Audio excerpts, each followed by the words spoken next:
And we're back. It's another Neville and Chill solo stream tonight.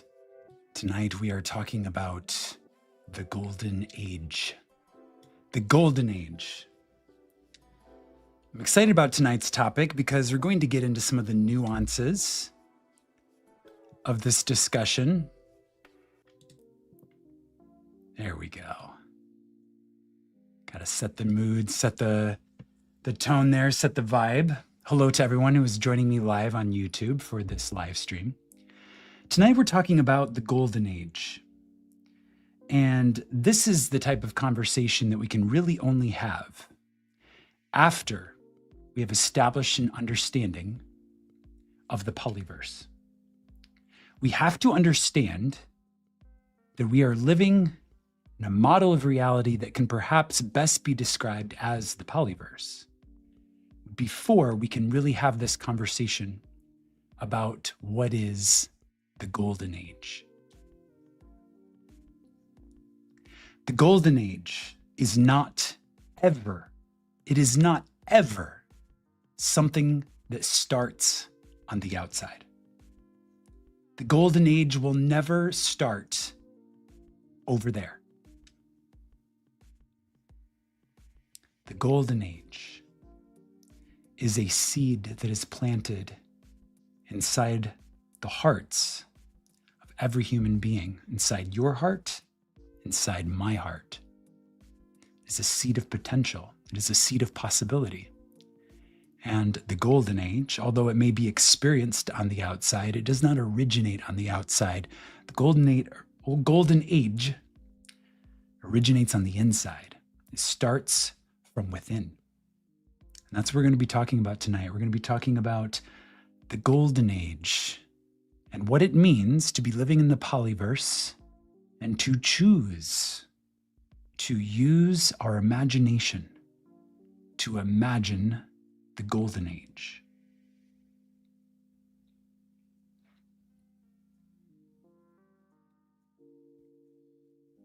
We're going to pause there. I'm going to take a moment to say hello to everyone who has joined me live for this live stream. Hello, Bonnie. We have Life. Anna. I am super excited for today's topic. Me too. The Golden Age. Serenity. Jackie. Sonia. Oksana. Friend Angelico. Marcio. Orlena. Flicker, Maple. Donna. The Golden Age can't start without me. Exactly. It cannot. Ashes to ashes. Welcome, everybody. Okay. So let's talk about the Golden Age. And to do that, let's talk about the polyverse. A lot of you have probably heard me talk about the polyverse already, so I'm really going to give you just a quick refresher, just as a way of setting a conscious tone for everything that follows. And I want to start this entire conversation by saying that some of you are already living in the Golden Age. And for those of you that are already living in the Golden Age, may the words that follow remind you of the path that you walked to arrive there. And for those of us who are stepping into a Golden Age, may the words that follow inspire us to build such a Golden Age with beauty and with dedication and discernment from a place of self-empowerment, from a place of recognition of our creative power, from a place of recognition and embodiment of our potential. Okay, so let's start by talking a little bit about the polyverse. So the basic idea of the polyverse is that in the polyverse, it's a model of reality. It's a way to understand the nature of reality that we're living in. A polyverse model of reality says that there are infinite truths, and that the truths that we choose to associate ourselves with, that we identify with, will become true for us individually in our own experience. So one way to pattern our understanding of the polyverse is to be aware that each and every one of us is a projector of images, and that we are creating a world that we are experiencing individually from the source of the images that is our own imagination. And we can co-create and we can share these experiences, share these creations with each other in those moments when our polyverse models overlap. Okay, so this moment would be one of such moments. This moment when you are, wherever you are, hearing the sound of my voice, whenever you are hearing the sound of my voice. In this moment, our polyverse models of reality, our individual personal realities are overlapping. And we have the opportunity to share a little bit of reality together for a time. But really, you're going to go on and you're going to have your own personal experience of your own personal universe. And the way that reality operates, it really feels like the illusion is real. It really feels like there is something on the outside that is distinct and separate from us. And that's just the universe doing its job. Okay, so the universe in this case means your universe. And the polyverse means that there's infinite numbers of your universes. So as an example, there's approximately 8 billion people on planet Earth right now. There's 8 billion songs being sung. And each one of those songs is an individual interpretation of a personal universe. And all of those songs collectively make up the polyverse. Okay, so each one of us singing our own tune, and that own tune becomes real for us and becomes the life that we're living. And then collectively, all of humanity, all of the individual sparks of the one divine are singing together. And collectively, we're singing or creating the experience, co-creating the experience of the whole. Okay, so this is why the golden age never starts on the outside. Just like peace never starts on the outside.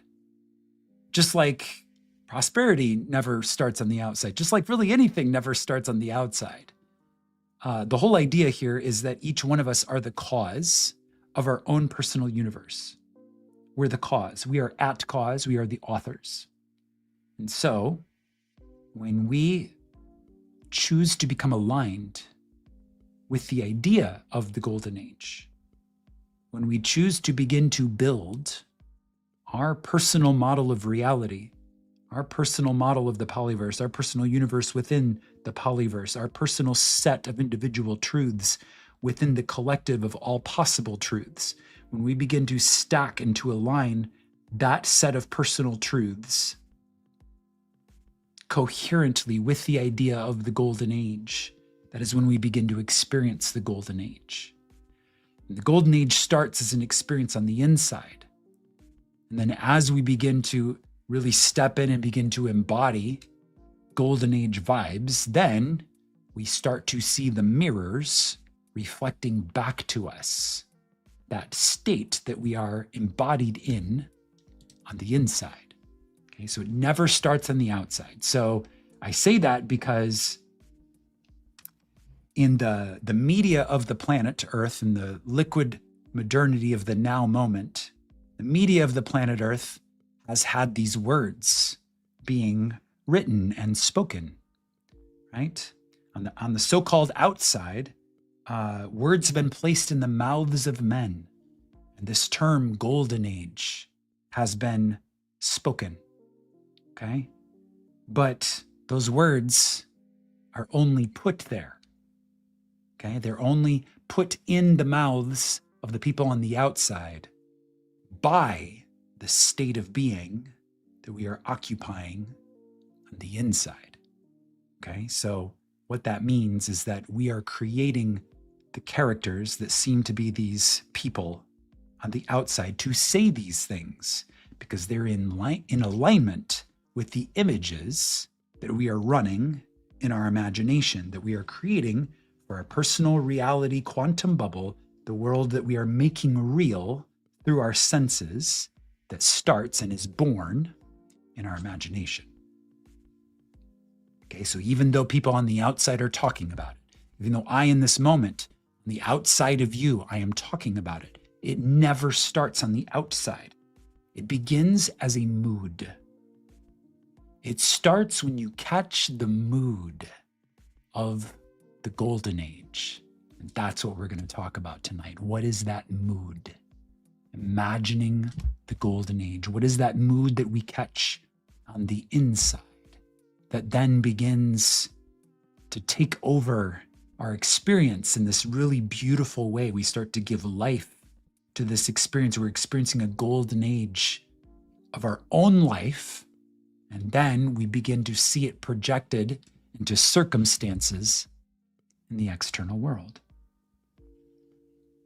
So that's what we're going to talk about tonight. And it really is so important to understand this idea of the polyverse in order to be able to have the conversation about the golden age. Because if you still think that anyone on the outside really has any control over your personal experience of reality, then you don't fully understand the polyverse model yet.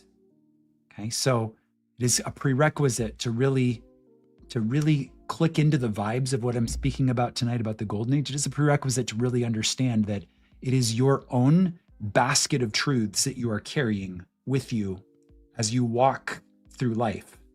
Those truths are true for you, and you will find the evidence on the outside to prove the truths that you are holding on the inside.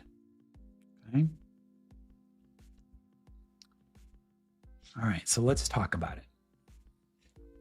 Let's have a little fireside chat about the golden age.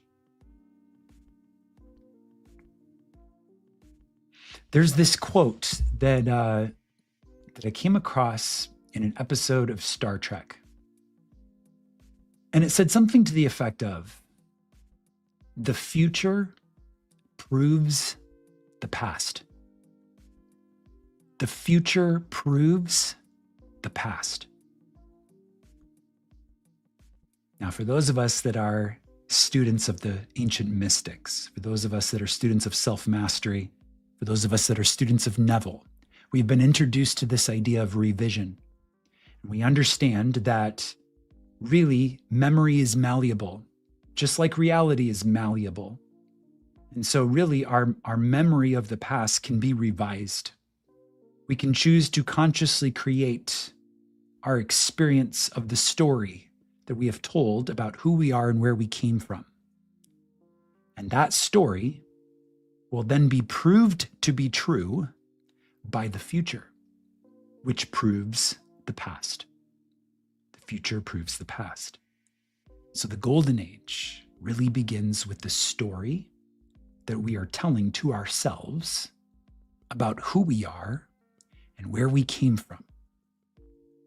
Who are we, and from where did we come?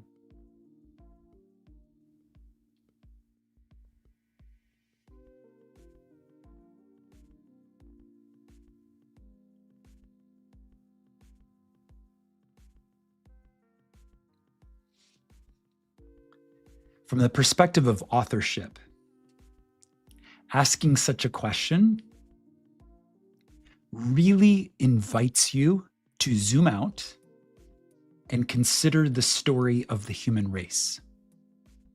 The story of the human race. If you had to classify into a genre the story of the human race, what would you choose? Is it a drama? Is it a tragedy? Is it a comedy? Is it an action adventure? What is the archetypical genre that describes the story of the human race? And it's interesting. This is not just for entertainment purposes to consider this. This is actually really interesting because if you consider yourself, and this is a big if, but if you do consider yourself in your polyversal model of reality to be a member of the human race, then in some way, shape, and form, you are a part of the story. You are part of the story that is being told about what humanity is. Your life is part of that story. And if the future proves the past, then really the future that you and I live into will be proof of the past from which we came. But the past isn't fixed. The past is malleable. It's moldable. The past changes based on the perspective from which it is viewed. So when we really, truly embody our creative power and we look upon the past, when we are embodying our values of authorship, we can choose to see this incredible foreshadowing, right? This incredible buildup, this incredible setup, this incredible drama that's building towards a crescendo, right? It's this tremendous foundation, which is a promise of the building that will be built upon this tremendous foundation. When I look at the story of the human race, that's what I see. I see an amazing setup for a very inspiring tale. Perhaps even the greatest story ever told. I don't think that's an overstatement. I don't see that as hyperbole. I truly believe the story of the human race is the greatest story ever told. And in that promise, that seed of potential that I hold in my heart when I contemplate the human race,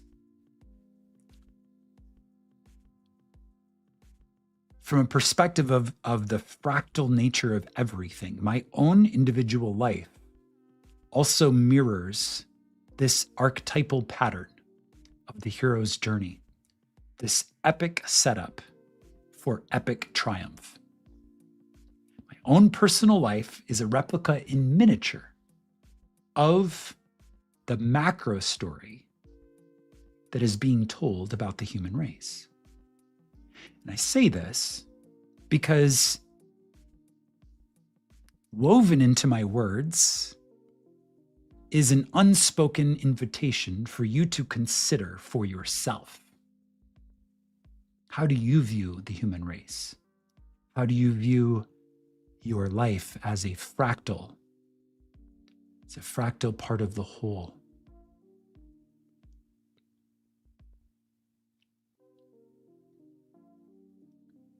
And how you answer that question determines everything. Everything. It determines everything, because your identity will be based upon how you ask that question. Really, your state of being will be based on how you answer that question. The world that you experience on the outside will be a mirror of the way that you answer that question on the inside. That's why I love this question, because it is a question that empowers.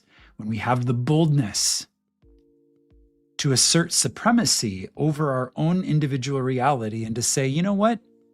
I know now that the outside is not creating my experience for me.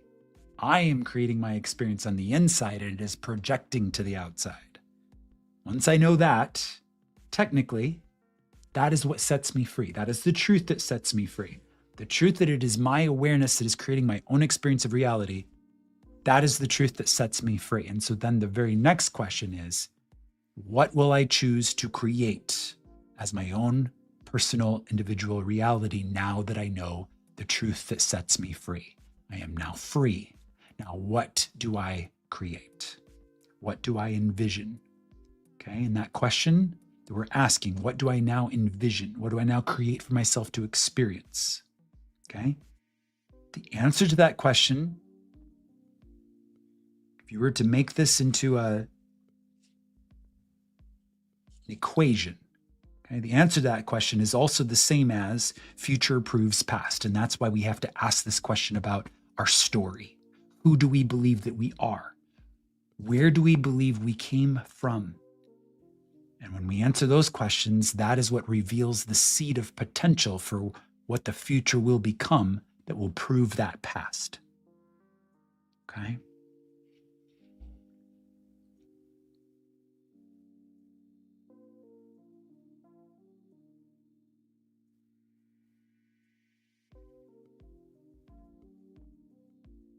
I was thinking today about the Golden Age and how really the Golden Age begins with the Golden Rule. The Golden Rule. Okay, so the Golden Rule is, as we were taught it from a very young age, most of us, the Golden Rule goes like this. It goes, do unto others as you would have them do unto you. Do unto others as you would have them do unto you, which is just a very wordy way of saying treat others like you yourself want to be treated, or really treat others as yourself. Treat others like yourself. Treat others as self. Others are self. Treat others, treat self. The way I treat myself is how I treat others. The way I treat others is how I treat myself. Okay? So we just took this golden rule and out of it came a metaphysical realization. All is self. How I treat myself, how I treat others, how I treat myself, it's the same thing. All is self. Everything that I treat is myself. That is a metaphysical, spiritual realization. Okay? That's where it begins. All is myself. When I realize that all is myself, how I begin to treat myself, which obviously is replicated in how I treat others, becomes the seed of the Golden Age because it is the Golden Rule. Okay, so when all of the people follow the Golden Rule, the age is golden. That's the basic idea. Right? It starts on the inside. No one else can do it to you. Right? No one can force you to live in the Golden Age. Right? And it's pretty. I think that's pretty obvious. No one else can force you to live in the Golden Age, and you could be born into an age where many people are experiencing the Golden Age, and you could just come out on the wrong foot, and you could have a terrible time, right? Because it's your polyverse. It is your own personal reality. You can still live in your own personal hell within a collective that is experiencing the Golden Age, okay? Because it doesn't start on the outside. It starts on the inside, okay? Just like peace doesn't start on the outside. It starts in the hearts of men. It starts on the inside. Peace begins with me. The Golden Age begins with me. The Golden Rule begins with me. How I treat others is how I treat myself. So that's the foundation, okay? Realizing that all is self, that's where the Golden Age begins. It's kind of a big deal though, right? It's kind of a big deal to take responsibility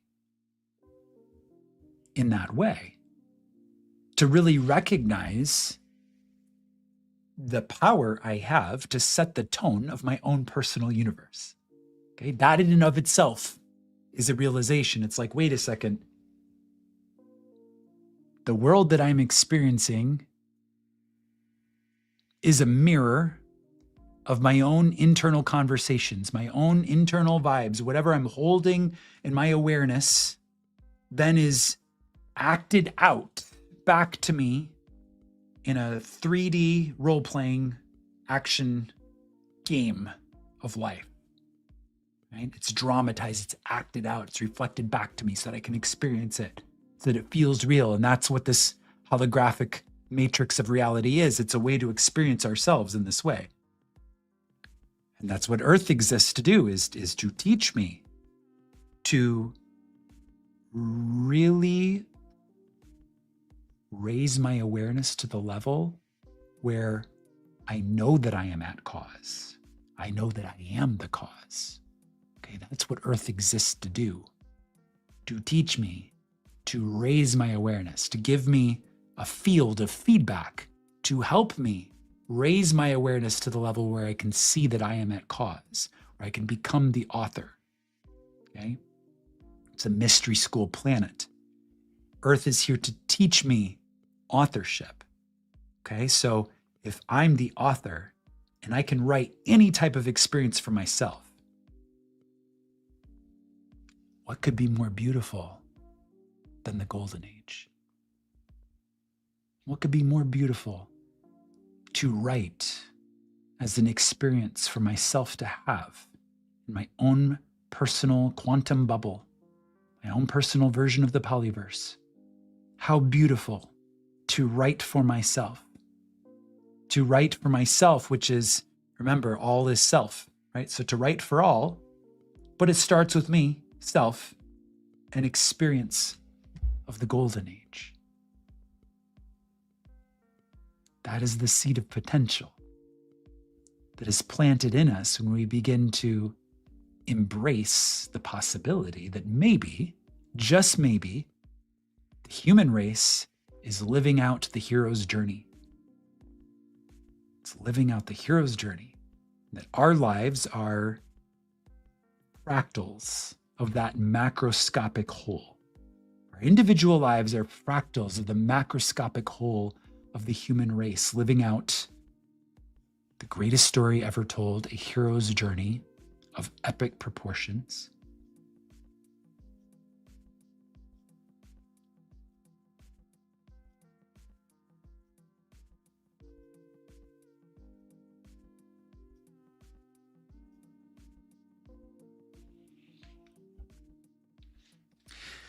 So we know that the golden age starts with the golden rule. Okay, so it starts with a perspective.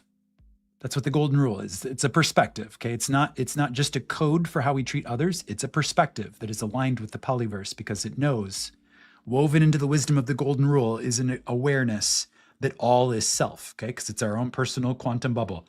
So everything that is in my bubble is me. So the golden age starts with the golden rule because it is a level of awareness. And then we begin to pattern through conscious intention the way that we operate the golden rule, like the way that we treat others. Do unto others as others, we would have others do unto ourselves. Okay, well, that right there, that starts with a question. How then shall I treat myself?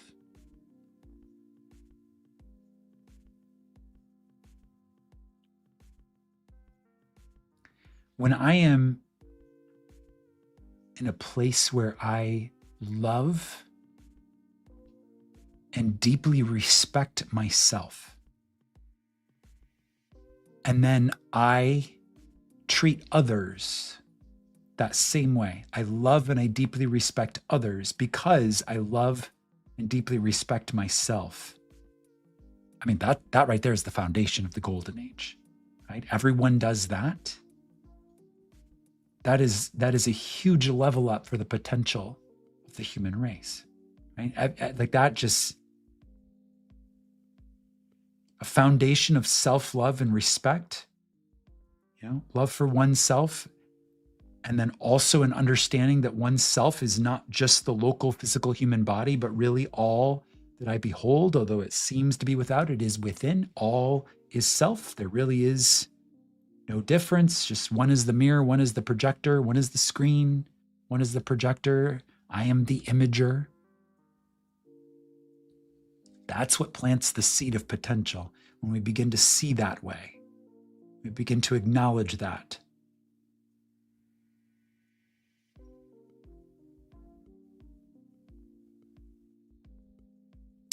And that guides our interactions with ourselves. That guides our self-talk. Okay. And I keep coming back to this idea of the future proves the past. So a lot of our self-talk, conversations that we have in our own head, stems from what we believe the past is. The story that we're telling about who we are and where we came from.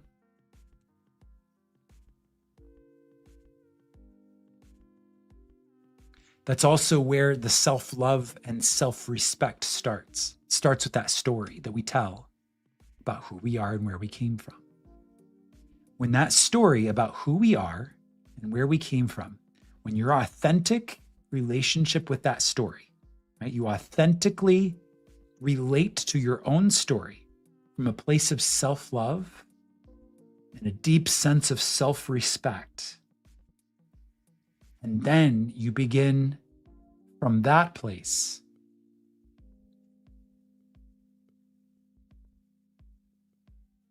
to offer to so-called others that same level of love and respect. That's what starts the golden age. That's where it begins. And there are many, many places that the conversation goes after this, but that's the beginning. That's always the beginning. It always starts with answering the question, who do I believe that I am? Where do I believe that I came from? That becomes the past that will be proved to be true by the future. So it's the setup of the story, right? So you're the author. You're writing your own autobiography as the great I am, playing the part of this member of the human race, living a mostly earthbound life in a mostly physical human body, temple for the soul.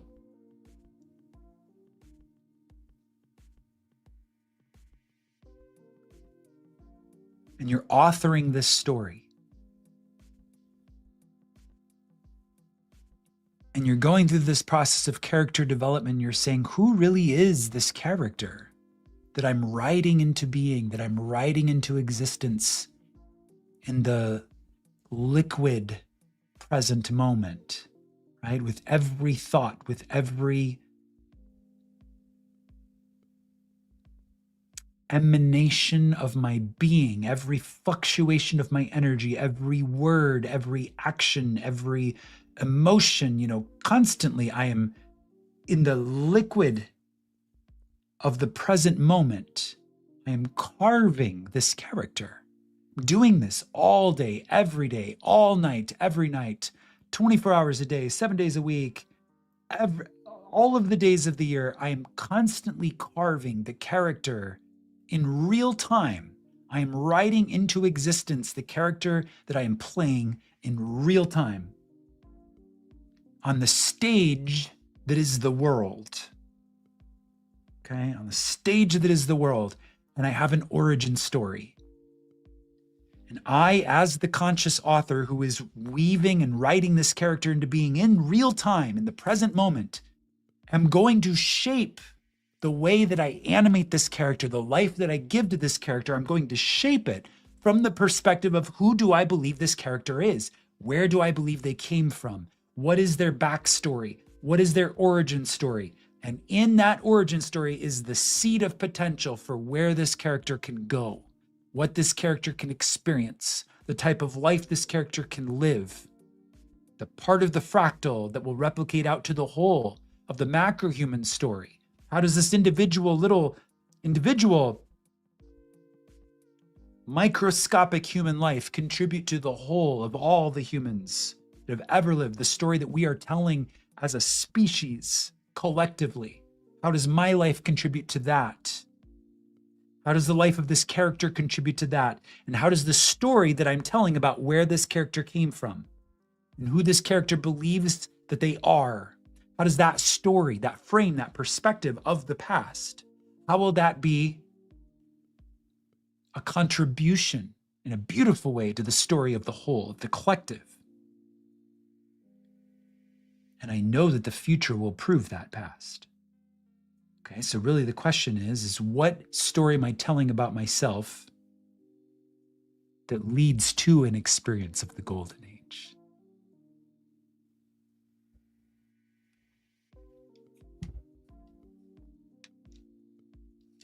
I'm going to pause there. I'm going to open up my drink.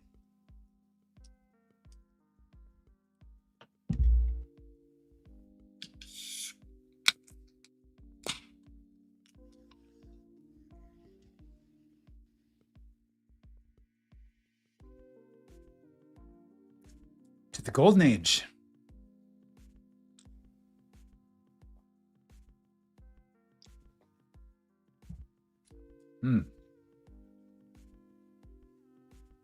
Okay. Imagining the golden age. All right. So we've really talked about this idea of the past being proven by the future.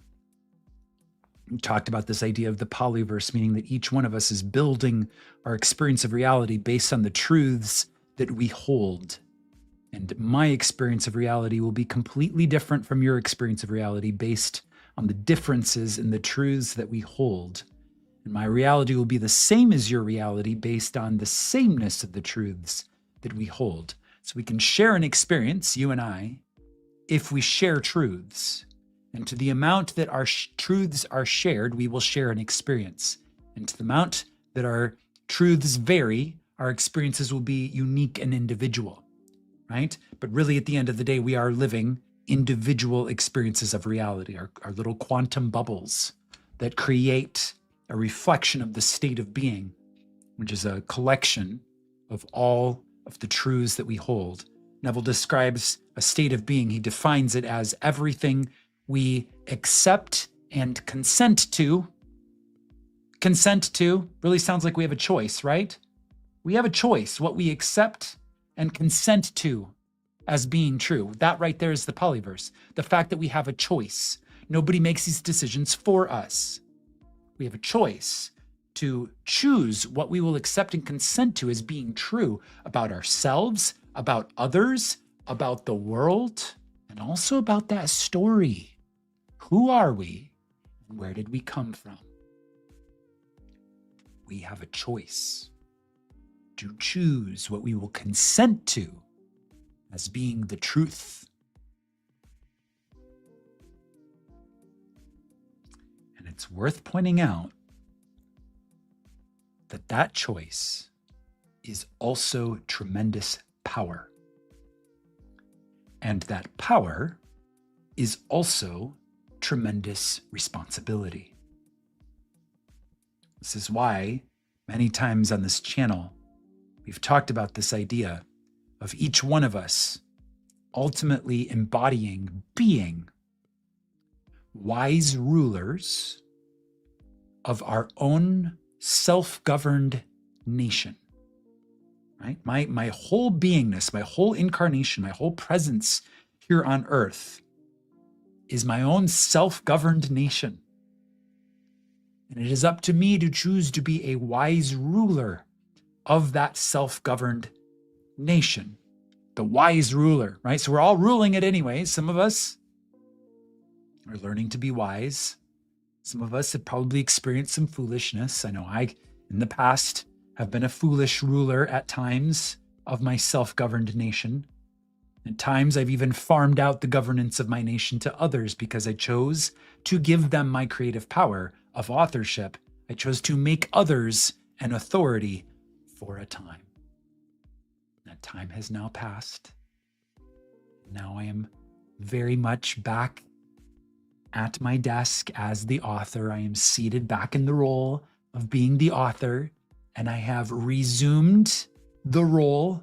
I have resumed the state of authorship, and I have reclaimed ownership of my creative power, and I have fully accepted the responsibility for being the wise ruler of my own self-governed nation, which is also the same thing as a profound sense of self-love and self-respect and also a profound sense of respect for my immense creative power, and also a sober recognition of the responsibility implied in such power.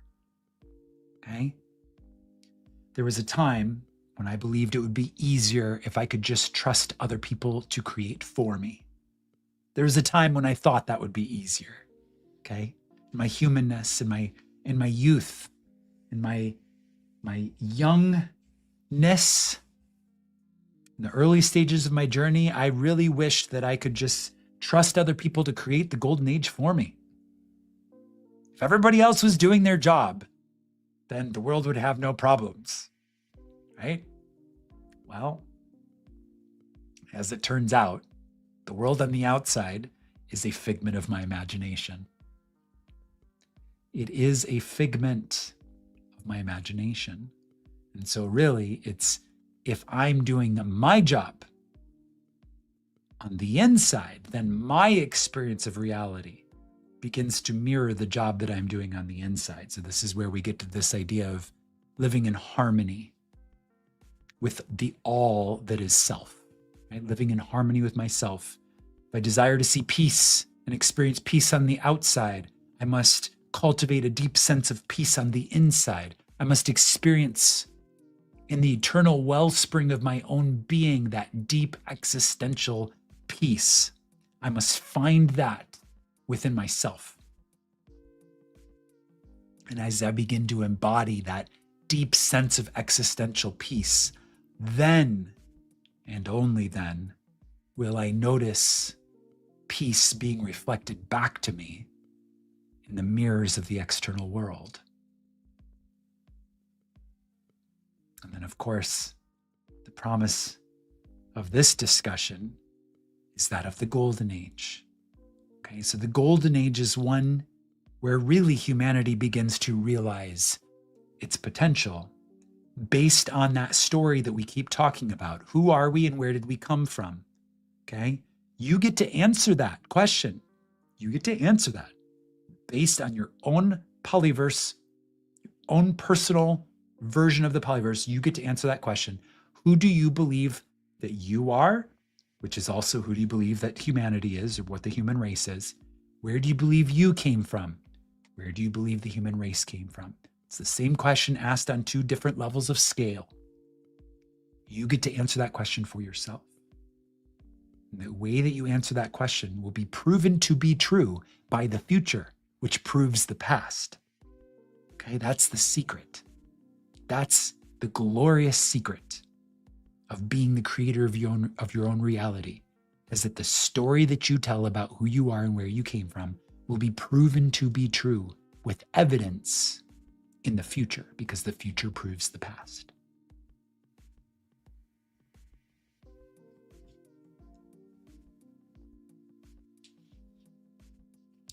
I believe that we are sons of the Most High. And what that means to me, that's a scriptural reference, but what that means to me is that we are all individualizing fragments of one consciousness. I believe that the whole of everything is consciousness, that all that we behold is consciousness, that phenomena of matter is a phenomena of consciousness. The phenomena of energy is a phenomena of consciousness. I believe that there is nothing that we can experience in any way, shape, or form that is not consciousness. Everything is consciousness. And I believe that that one consciousness that everything is becoming self-aware in you and I. The one thing that everything is becoming aware of itself in you and in I. And this has been a journey. It has taken some time to awaken to this level of awareness, self-awareness, right? It's really taken some time because it's really meant to be a profound awakening, right? It's the greatest story ever told. Each one of us individually are living the greatest story ever told, just like the human race is collectively living over epochs, eons, the greatest story ever told. The greatest story ever told, in the most macro of sense, is consciousness, which was all and everythingness, fracturing, fractionalizing, and then becoming individualized and individually self-aware in the many. Okay, so Neville speaks of seeing the crystal Buddha that shatters into billions of pieces, billions of little miniature diamonds, right? The crystal Buddha that shatters in these individual little pieces of crystal. And each one of these crystals being honed and refined, which is this metaphor for each one of us becoming fully individualized in our self-awareness. And then coming back together to recreate that original crystal Buddha in this vision metaphor as individualized aspects of the one source. Okay, so when you ask me, okay, so future proves past, what do you believe the past is? Who do you believe you are? Where do you believe you came from? I believe that I am Son of the Most High, just as you and everyone is. I believe that each one of us are source becoming individually self-aware of ourselves. I believe that our consciousness is immortal. It cannot die. It lives forever. I believe that in that state of I am awareness, I am eternal. I believe that the I am, that eternal consciousness that I am, is having a temporary physical experience inside of a human body. This man that you see, or here, seated in front of you. It's just a costume that I'm wearing for a short time while I experience a certain part of the journey on this terrestrial planet, right? This terrestrial reality that we call Earth. Okay, so that says, who do I believe that we are? Where do I believe we came from? I believe we came from the One. It's always been the case. Right? We came from the One. The One desired to individualize as each one of us. This is one of the ways that we're doing that. Okay, we're individualizing ourselves. This is something that Neville and other mystics say, is that really this is a soul's path of becoming more and more individualized, even while we are all one thing. That's the mystery. It's the mystery of consciousness. How that can be is the mystery, but that is what is happening. Okay? So that's who I believe that we are individually and collectively. That's where I believe we came from. And the future will prove that past as we begin to live into our potential. And our potential is to wake up and to remember each and every one of us individually, but don't worry about anybody else because it starts with you. Okay, so I'm not worried about you because I understand it starts with me. Okay? It is my pleasure and honor to talk about it with you, but I have no expectation of you changing anything because the golden age begins with me. Okay, so I have to do it. And same goes for you, right? You can't have any expectation of anyone else. You have to do it for yourself. It's a personal quantum bubble. You're living inside your own mini universe as part of the polyverse. So that seed of potential, who I believe that I am, who I believe we are, right? Because it's not unique to me. All of us share these attributes, these qualities. We are children of the Most High. All of us have the opportunity to begin to live like it. We can live like we are. We can live like we know who we are. We can live like we know where we came from. Okay, so last week I was talking about people who know that they're living in the dream of life. They know it. They don't just know it up here. They actually live like they know that life is a dream. They live like they know it. And there's a difference between people who just know it and people who know it and live like they know it. And that difference, really, like if you say, yeah, Josiah, I know life is a dream. I know that, nothing is solid. I know that everything is change. I know that everything is vibrating and moving. I know that I'm living in my own personal quantum bubble of reality. I know that I create my own reality. I know I'm the author of my life. I know that my potential really is up to me. If you say all of that and then you don't do anything differently in your life, then that knowledge is worthless to you. It hasn't actually changed anything about you. You've been a hearer of the word.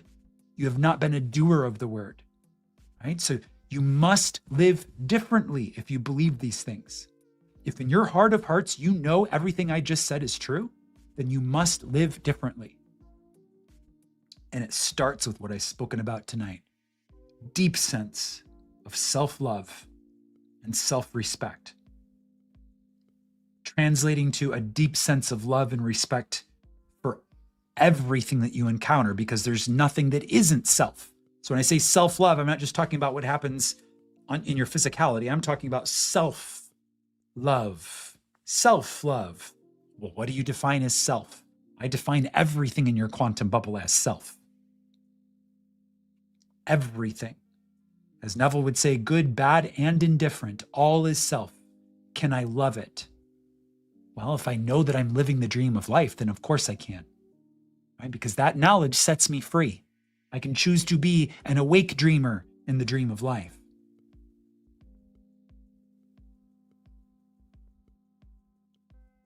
So I begin to live like it. I begin to act differently. I begin to behave differently because I know that life is a dream. I know that it's not actually real. Nothing is actually real. Everything is consciousness. Consciousness is the only reality. Okay, so if I begin to live like that, then I begin to take what I'm conscious of very, very seriously. Okay, so I begin to take the story that I'm telling about who I am and where I came from very seriously. Okay, so that probably starts with taking a very, very direct look at my own personal life path and seeing God in it. Can I see God in the life that I've lived so far? Well, how do I see God? Well, God is also that which is beautiful and lovely. So if I can look at my life in the whole of what it is, okay, the things that in my polarity and judgment I would label as good, bad, positive, negative, beautiful, ugly, and everything in between. When I can zoom out from that world of polarity and judging everything, oh, this was good, that wasn't so good, this was beautiful, that was ugly. If I can step beyond that, okay, and I can look at the whole and I can see that it is a masterpiece. The eyes that can see the masterpiece that is my life, which are the same eyes that can see the masterpiece that is the human race, those eyes are the eyes of God. The eyes that see my own human life, the eyes that see the collective human race as a masterpiece, those eyes are the eyes of God, because that is how God sees itself.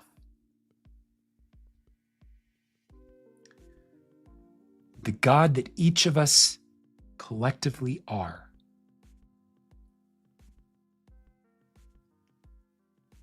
From that fully realized perspective, sees the masterpiece. Thus, the golden age begins by learning to see with the eyes of God, learning to see the masterpiece. And a masterpiece, my friends, this is an important point.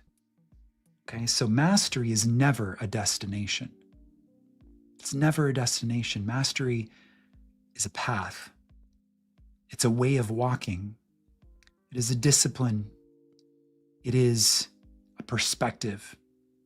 It is a point of focus. It is a way of animating. Live my life in the path and practice of mastery. That's what makes me a master, not because I've arrived somewhere. Okay, it's because I've chosen to live as one. Okay, so it's an ongoing way of being. It's not a destination. And of course, masters create masterpieces. Okay, so understanding that a masterpiece is not a destination, and that even this notion of perfection is not the destination or the goal or the objective at all. Okay? A true recognition of a masterpiece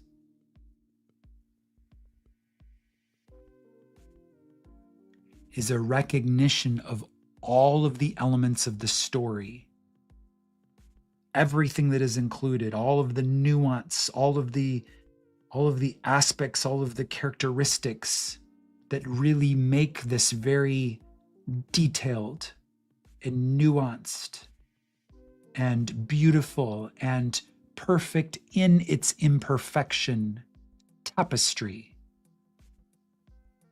of all the experiences that we've ever had. All the experiences that we've ever had are this massive, masterful tapestry that is being woven, and it is a masterpiece. And it is a masterpiece not because it is without defect, but it is a masterpiece because we recognize that the flaws are part of what makes it beautiful.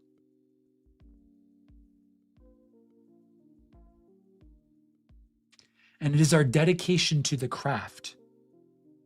It is our dedication to the state of being the master. That is what is important. That is the defining characteristic of that state of authorship. The fact that we have committed ourselves to walking the path of mastery. That is the defining characteristic. That is the perspective through which our story is told. And when we're really embodying our power as storytellers, it is really only our story that matters. Right? So remember, matter is a phenomena of consciousness, and the future proves the past. So the future will create into matter evidence of the story that we're telling about ourselves, about who we are. Okay, so really it is only our story that matters, because it's only our story that we're going to experience when we are fully embodied in the state of authorship. Now, obviously, if we have given or delegated that authority to someone else, and we said, you know what, I'm going to let you write this part of my story, then we become subject to the story that they're telling. But that's nobody on this live stream. Everybody here has taken responsibility for being the author. Everyone here understands there is no external authority, and any power that is given, and hopefully we're aware, right? It's never taken, it's always given.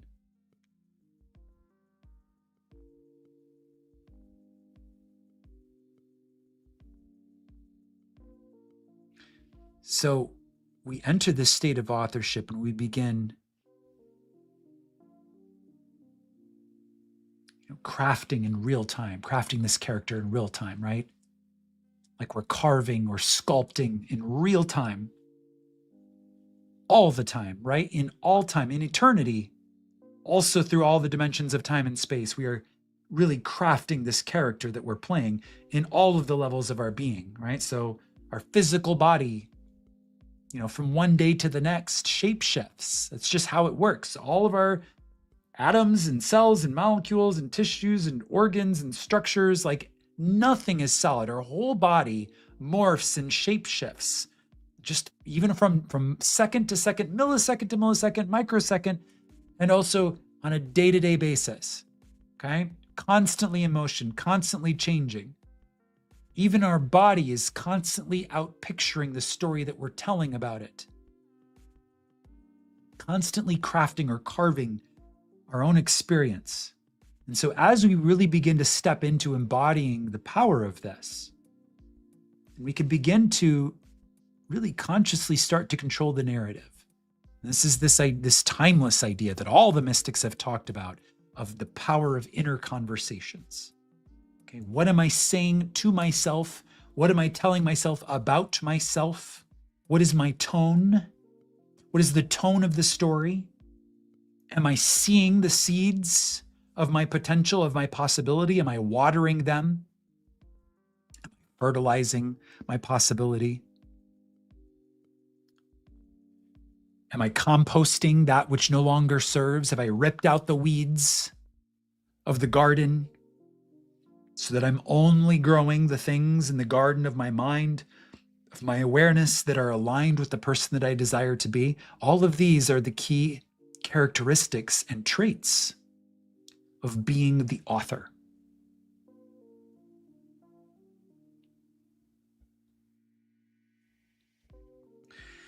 And with this begins the golden age. It starts with a recognition.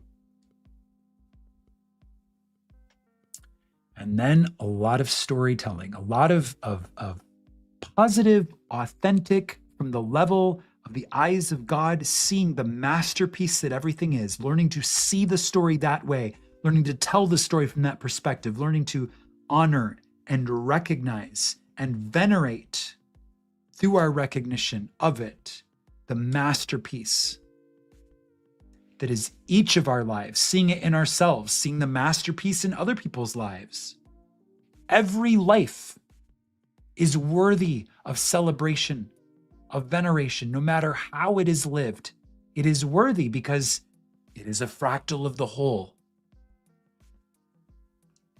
We learn to see it in ourselves first, and then we can learn to see it in anything, because it is a perspective, it is a point of view.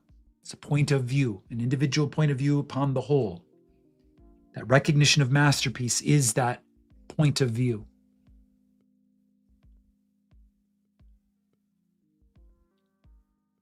And that's where it starts. And then from there, it becomes a mood. The golden age becomes a mood. You begin to catch the mood because you start to feel how unlimited you are as a creator. You start to realize exactly how much potential you have because you see the masterpiece that you are. You begin to see what is being revealed in the carving of the stone, right? There's the master sculptor was quoted as saying, when he created the giant sculpture of David, he said, David was there the whole time. I just simply had to remove what didn't fit. I had to take away what was not David to reveal what is David.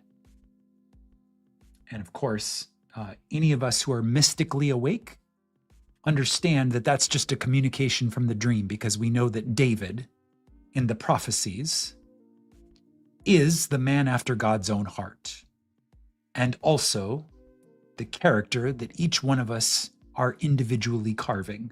So of course, the master sculptor would name his masterpiece that will resound for thousands of years on planet Earth, David. Of course he would do that. That's the dream.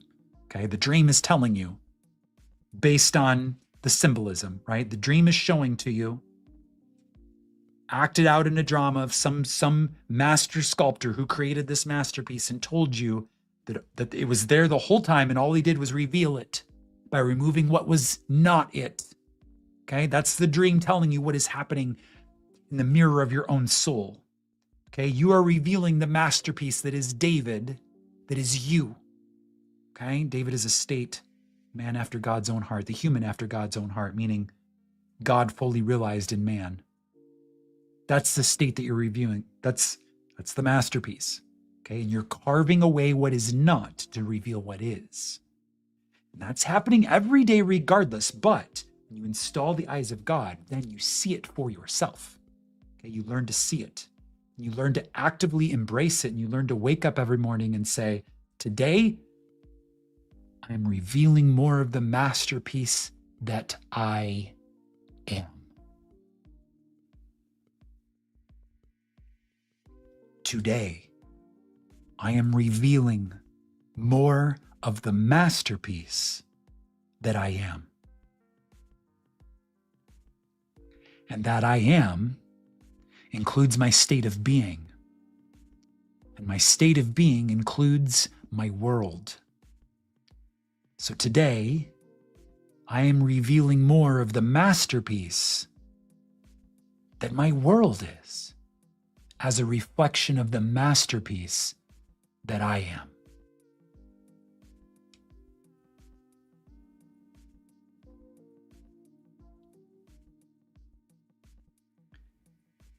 When you begin to see with these eyes, you will no longer listen to those who do not have them.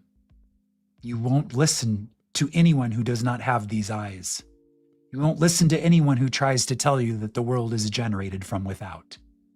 You won't listen. You won't have time for anyone who tries to tell you that the power is on the outside. Even those who ostensibly have something positive to say and say, look at all of these news articles telling you that the golden age is coming. You will see all of that as the sign that follows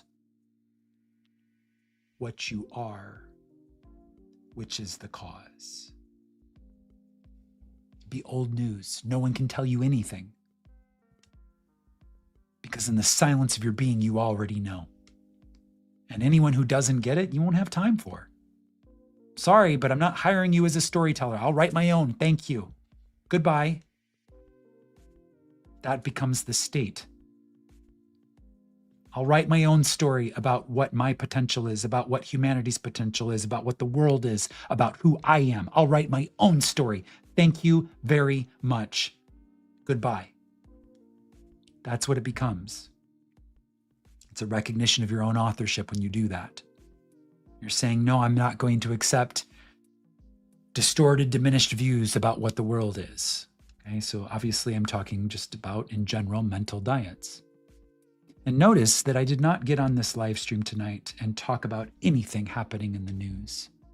I did mention that there are people using the phrase golden age, and I also said that it is you and I that placed those words in their mouths.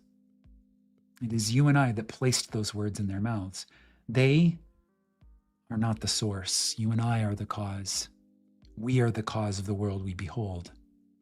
The golden age does not start on the outside, it starts on the inside. And once you found it on the inside, naturally it'd be shouted from the mountaintops on the outside. But you will know from where it came. And you won't fall asleep again in the dream and believe that it was created from without. That's why I said, for those of you that are already living in the golden age, these words have been a reminder of how you got there. It was not created for you. It was not created on the outside. It was a seed of potential planted within your own being that you chose to grow.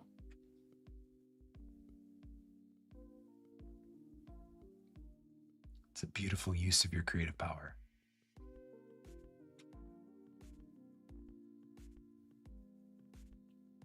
And Neville is proud of you. Neville tells us over and over again to imagine noble things, to imagine loving things, and to not forget what it is that is creating the world that we experience.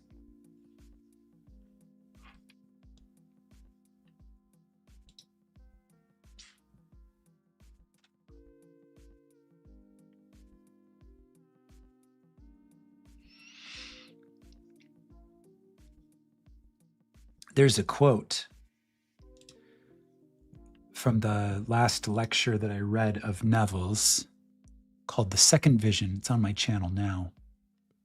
It's from a Neville student who attended Neville's lectures and began to really comprehend his own internal power of authorship. And this is the quote.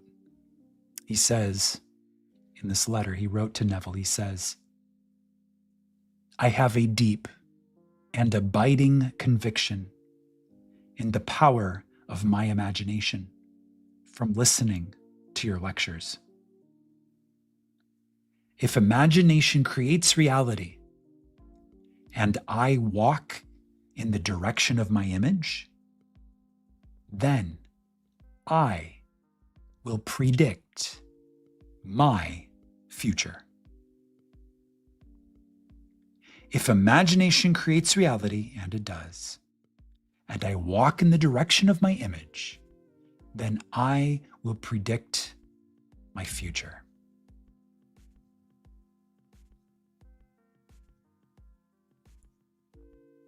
And predict he did. This is the student who left a legacy. He built many beautiful buildings which are still standing today. I was able to do a little bit of research. I was able to find the large co-op building standing on Nob Hill in San Francisco even today, and confirm the details that Neville shared.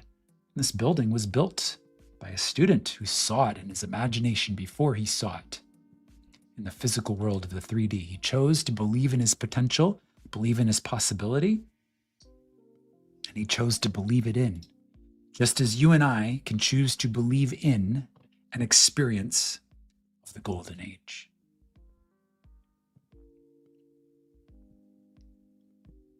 Okay. I'm going to take a look at your comments, see how y'all are vibing with the golden age tonight.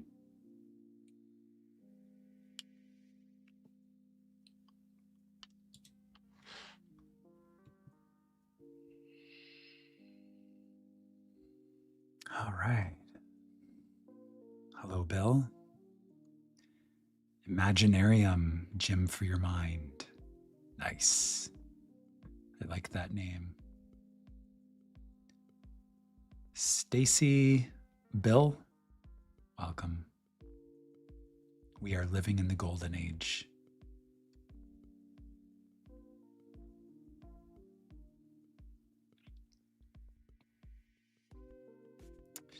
Live long and prosper. Yes. So funny. I had this conversation with my partner last night, and I said, what does the golden age look like when everyone is embodied in it? And she's like, oh, it's the Star Trek universe. It's literally the Star Trek universe. It's literally everybody being, well, not everybody, it's still the whole, right? It's still all things exist, but the general theme is that everybody has a sense of curiosity and a willingness to explore. General sense of open-mindedness and a general sense of seeking knowledge and understanding and wisdom, right? That's the general theme of it. And so that in and of itself is a bit of a mood, to begin to catch this mood of exploration. And, we know a lot, but we also know so little. Like, we're really just children as the human race. Like, we're really just starting to come into puberty and like really discover who we are, as a species in this age, right? So it's like we can step into our golden age, but really that's stepping into this embodiment of like, let's see what our potential is. Let's begin to image our potential in alignment with this state of recognition of our authorship. State recognition and operating in and from the golden rule, which is also a perspective. It's not just a way we treat others, it's a perspective, because we understand that really, there are no others. Really, everything is myself. Okay, so the golden rule recognizes that. That's why it's a golden rule, okay? Because it's based in truth, right? Immovable truth, like the one truth. My whole body is golden, Fiona says. Yes. Flicker Maple says the theme is an adventure. The theme of the human race is an adventure. Yes, I would say so. There's a lot of hero's journey vibes in there. And yes, I would say it's an inspirational adventure. There's a lot of action in there too, it seems. To boldly go where no being has gone before, Elena says, yes. I am that. I am in all as I am. Yes, Bill. Esther. You get back all that you give. For giving, for getting. For, right? So I am the cause, right? So I come before. So signs follow, they do not precede. Okay, so when I catch the mood of the golden age on the inside, that's when those words are placed in the mouths of those on the outside. Flicker Maple, your lessons are priceless. Thank you, Donna. The same principle applies to money. When I respect myself, I respect the energy of money. Yes, Bonnie, very well said. Thank you, Donna, for the tip. It's an honor to have you with us. Thank you for being here. You got to love yourself right here, right now. Yes. Cheers to the golden age. The importance of revision is paramount. Marcio and I have been talking about that recently. Yes, it is paramount, and it really comes down. This is the key idea that I can transmit about revision. It really comes down to taking ownership of your story. Okay, understanding that the past is just as malleable as the future. Okay, and how that becomes true for you in your experience, no one else can tell you. I cannot tell you how you will experience the past being as malleable as the future, but I can tell you that it is that way. And obviously I have my own experience of it being that way, but only so much can be said from someone on the outside to you as an author. At some point, you have to carry that torch forward into the silence of your own being and illuminate the depths of the silence on the inside and see what's there. See what you discover. See what you learn about what time is, about what the past actually is, not just what it seems to be, because it's two different things. What the past actually is, what the future actually is. You have to carry a torch of awareness into the silence of your own being to discover these truths. I can't tell them to you. I can talk about them from my own personal experience, but that doesn't make it real to you. You have to experience it for yourself. Right? That's the beauty of each of us being authors in this profound state of alignment. We get to carry the torch into the silence of our own being and learn what the darkness knows. Okay, so we're carrying the light into the darkness of the sub and unconscious and asking it to reveal to us who we truly are.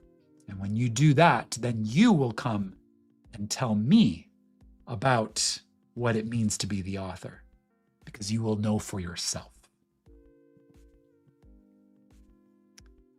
We have Christine. Hello. Orlena.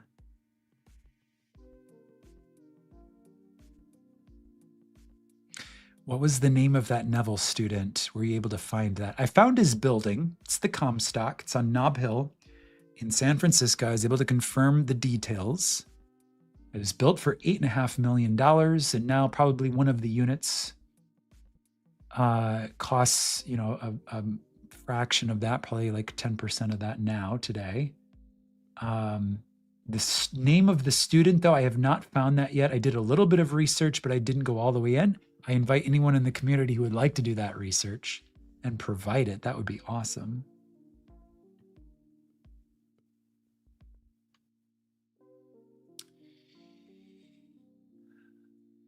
Azor, new sub here, Josiah. Love the videos. Happy to have you with us. Did that Neville student write a book? I don't know. There are several Neville students who wrote books. I don't know about that one. Oh, here we go. Carrie is in the chat. Carrie is my partner. She says, Louise Burleigh wrote a book called The Magic of the Mind, and Louise was a Neville student. Yes, I've read that book. It's beautiful. It's a great book. So many amazing stories. Definitely a faith builder. Highly recommended. The Magic of the Mind by Louise Burleigh. I believe she is no longer with us in this drama of life. I believe that she is, experiencing another aspect of her being. I think she's passed on, but it's an amazing book. Freedom Berry also wrote a book. Yeah, we've been talking about that one a little bit. The Uplink server. Some crazy stories about Neville in there. Azor says, I have trouble taking action on the inner work out of fear of being real with myself at times. Yeah, I can relate to that. But it all comes back down to that perspective of whose eyes are we seeing through, right? So this idea of really connecting to that perspective of really knowing who you are in the royal sense. Okay, so obviously in our humanness, we can feel like we are not enough, or we are lacking, or like maybe we've screwed up or done something wrong. Okay, we've gotten it wrong somehow. But there's also those eyes in us that see even those little things as being part of the masterpiece. And the eyes that can see it that way, those are also the eyes of God. So we can learn to see with the eyes of God. So really what that comes down to is asking. It's not to the outside, right? It's literally asking the wisdom of your own internal being. Help me see myself with the eyes of God, the eyes of grace, the eyes of mercy, the eyes of love. So it starts there. And then you can be real with yourself, but in that realness is a sense of gentleness, because the God in you does not condemn you ever, never, never, ever. How could it? It is you, right? You're not going to condemn yourself. There is no condemnation for those who are in Christ Jesus. These scriptures were written this way for a reason, to remind you of the truth of your own being. Okay, so you're not going to condemn yourself. You're not going to judge yourself. In your humanness you can, but that's not the God part of you. That's the human part of you. And that's normal. But you can also ask from a place of humility in the silence and wisdom of your own being. You can ask to be shown that higher perspective of your life. Help me see the God in me. Help me see how God has been expressing in my life. Help me see, the adventure victory story of my life. Help me see the masterpiece that I'm creating and carving, out of this human character. Help me see what I'm revealing through all of these trials and tribulations. Help me see that. And just having the humility and the willingness and the authenticity to ask such a question, like, the God in each of us rejoices when we approach it in this way.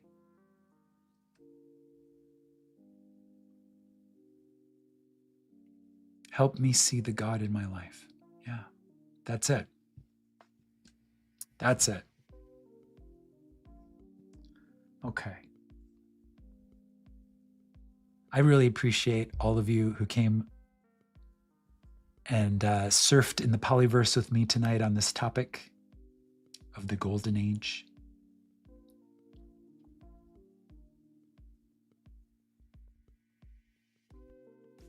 It's such a beautiful thing to be able to speak about because of the way that it venerates that story of who we are and where we came from. When we speak of the Golden Age and we see it not just as a possibility, but a reality that we're living into, we're honoring the story of who we are individually and collectively and where we came from. We're honoring the story of our individual lives. We're honoring the story of the human race.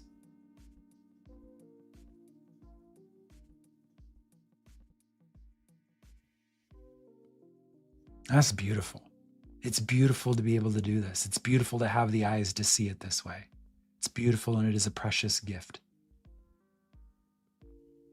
And it is my honor to share that gift with all of you tonight. Thank you for being here. I feel your energy. I feel your alignment. This is beautiful. It's my honor to write the Golden Age with each of you. Until next time, my friends, imagine wisely, and I'll see you all in the next.